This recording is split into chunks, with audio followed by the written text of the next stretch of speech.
Assalamualaikum warahmatullahi wabarakatuh. Perkenalkan, nama saya Diki dengan NIM 19059011. Saya dari jurusan Manajemen Fakultas Ekonomi Universitas Negeri Padang. Dalam video pembelajaran kali ini saya akan menjelaskan materi mengenai fungsi, tujuan, manfaat, dan tahapan manajemen risiko dalam mata kuliah manajemen risiko.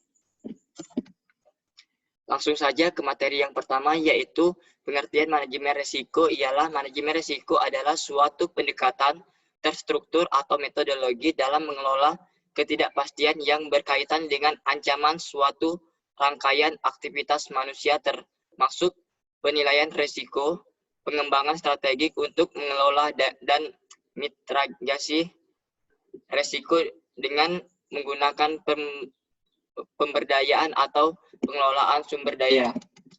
Yang kedua yaitu fungsi manajemen risiko. Yang pertama yaitu perencanaan. Perencanaan manajemen risiko dapat dimulai dengan menetapkan visi dan misi tujuan yang berkaitan dengan manajemen risiko. Kemudian perencanaan manajemen risiko dapat dilanjutkan dengan penetapan target, kebijakan, dan prosedur yang berkaitan dengan manajemen risiko. Akan lebih baik lagi jika visi, misi, kebijakan, dan prosedur tersebut dituangkan secara tertulis untuk memudahkan pengarahan sekaligus menegaskan dukungan manajemen terhadap program manajemen risiko. Selanjutnya yaitu fungsi pelaksanaan. Pelaksanaan manajemen risiko meliputi aktivitas operasional yang berkaitan dengan manajemen risiko.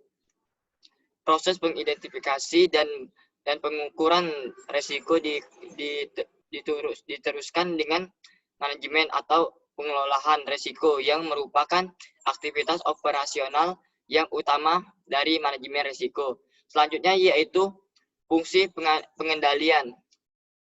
Meliputi evolusi secara periodik, pelaksanaan manajemen risiko atau output, pelaksanaan yang dihasilkan oleh manajemen risiko, dan umpan balik.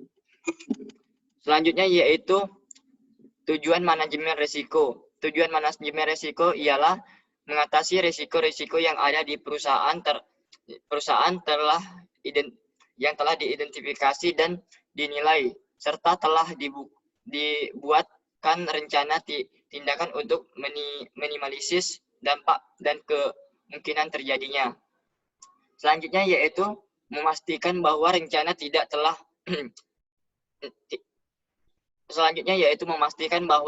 tindakan telah dilaksanakan secara efektif dan dapat meminimalis dampak dan kemungkinan terjadinya risiko.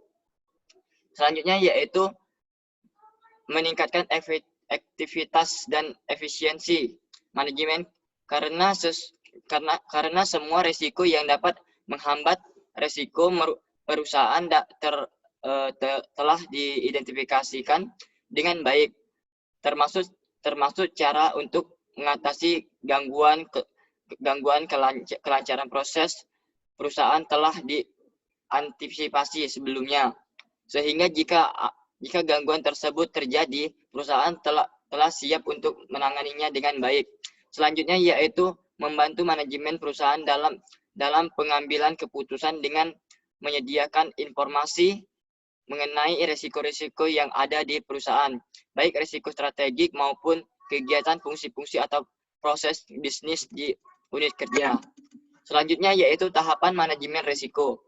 Tahapan manajemen risiko ialah yang pertama yaitu mengidentifikasi terlebih dahulu risiko-risiko yang mungkin akan dialami oleh perusahaan. Yang kedua yaitu mengevaluasi atas masing-masing risiko ditinjau dari nilai risiko dan frekuensinya. Yang ketiga yaitu mengendalikan risiko secara fisik atau risiko dihilangkan, risiko diminimalis, dan ataupun secara finansial atau risiko ditahan atau risiko ditransfer.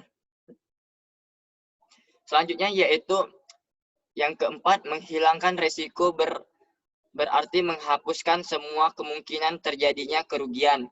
Misalnya, dalam mengendarai mobil di musim hujan, kecelakaan kendaraan dibatasi maksimal 60 kecepatan kendaraan dibatasi maksimal 60 km per jam. Dan selanjutnya yaitu yang kelima, meminimalis risiko dilakukan dengan upaya-upaya untuk meminimumkan kerugian. Misalnya dalam proses peluang terjadinya produk gagal dapat dikurangi dengan pengawasan mutu. Yang keenam yaitu menahan sendiri risiko berarti menanggung keseluruhan atau sebagian dari risiko, misalnya dengan cara membentuk cadangan dalam perusahaan untuk menghadapi kerugian yang bakal terjadi atau retis sendiri. Yang terakhir yaitu yang ketujuh, pengalihan atau transfer.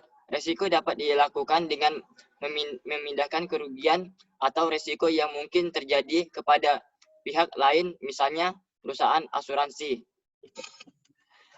Sekian, mungkin itu saja yang dapat saya sampaikan. Apabila ada kesalahan, saya mohon maaf. Saya akhiri. Wabillahi taufiq wal hidayah. Wassalamualaikum warahmatullahi wabarakatuh.